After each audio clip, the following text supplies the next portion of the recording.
Hello everyone, Angie here again, and today I am here to show you my 5 most used decks of 2020. These 5 decks are in addition to my hug decks because it's definitely been a hug kind of year, but I've made a video on those, so you can check that out. I'll leave the link down below. So I'll start with the deck I'm kind of most ashamed of, and that is the Everyday Witch Tarot. I'm a little ashamed just because it's such a fall to deck for me. I know the imagery really well, and it's not a challenge. I can just read with it really easily, which isn't a bad thing. But when I try to learn something new or push my boundaries, I still find myself turning to this.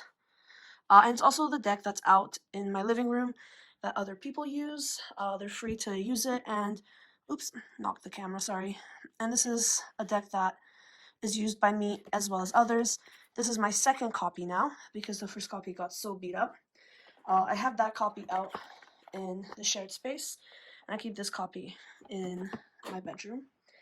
Kind of runner up, or I'm gonna cheat a little bit, but I have here a box that I made for the Druidcraft Tarot, and this is becoming my go-to deck, and I am loving this right now.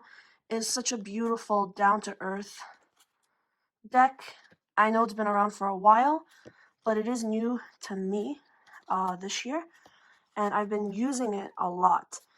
I've edged it brown, it kind of looks like wood, and I've cut off the titles and the white borders, but left the stone borders because I like how they look in a spread with the bit of borders on each side. So the Everyday Witch, nope, yep, the Everyday Witch Tarot and the Druidcraft Tarot are tied for my number 5 spot. Let's put those up in this corner.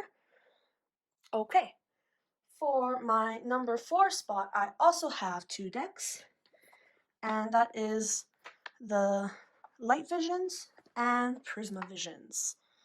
I've been using this to help me study the minor arcana a bit more and get into how the stories are related and are connected together. These both are great decks for that reason.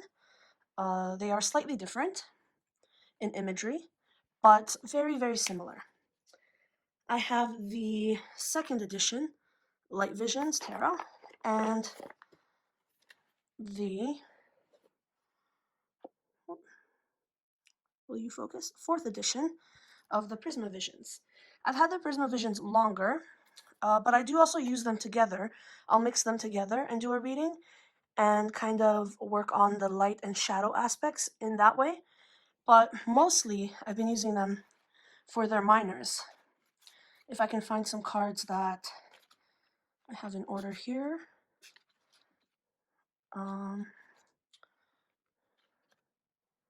The 9 of Pentacles, the 8 of Pentacles, and the 7 of Pentacles, for example. If I lay them out, they make a panoramic view. And I've been using that to help me,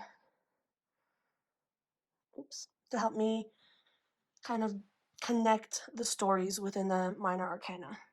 And it's been very good for that. Both these decks. So that is my number 4 spot. The Light Visions and the Prisma Visions. And I'll put those over there.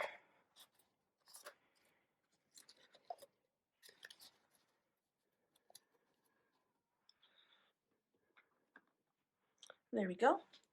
My 3rd spot is this lovely deck by Il Manangelo, or Manangelo.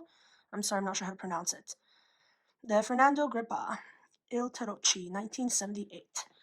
I have been really delving into numerology this year, and I got this deck to force myself to learn the numerology and rely only on my knowledge of the numbers without any guidance from illustrations.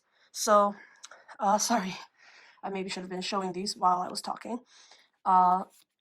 Here, see, the minors are just pips. Or I guess that's an ace. Hold on.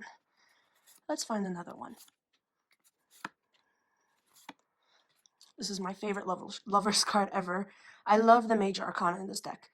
These faces and expressions are just gold. Oh, here we go. So a minor just looks like this. It has the number on top and a depiction of whatever the suit is on the bottom, and that's all you get. So I've been using this deck to force myself to only rely on my knowledge of numbers, which is lacking. So I've also been heavily relying on pip decks such as the Medieval Cat Tarot to kind of help me along. This is another pip deck, probably my most used one, that has some illustrations in it related to RWS to help you along if you are struggling. So I've definitely been using this one more confidently than the Elmeninghetto deck I just showed. I use this one when I am reading in front of others or for others, or when I need to post something on my blog, just because I'm much more confident with this deck for the moment. So that's the Medieval Cat Tarot. And lastly, the White Sage Tarot. This is another one that has illustrations that helps you along with the pips. Oops.